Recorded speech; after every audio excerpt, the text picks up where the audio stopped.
এখন তারা বলল খাদিজাতুল কুবরার উপরে তো নামাজ ফরজ ছিল না, এই জন্য নামাজ পড়ে নাই। সে বলছে জীবনও পড়ে নাই, তার মানে নফলও পড়ে নাই, সুন্নতও পড়ে নাই, এমনিতেও পড়ে নাই, ফরজও পড়ে নাই।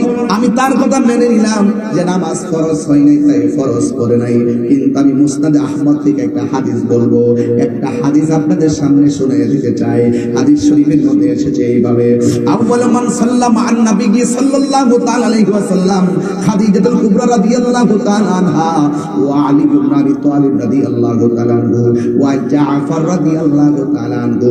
একটি হাদিস মুসনাদে আহমদের মধ্যে এসেছে।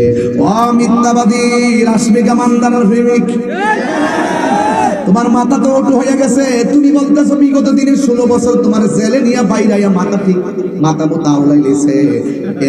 এমন ভাবে যদি নবী রাসূল নিয়ে উল্টা পাল্টা কথা বলো, তোমার তো ইনজেকশন দিয়ে ঘুমে ফালায় রাখার দরকার ছিল।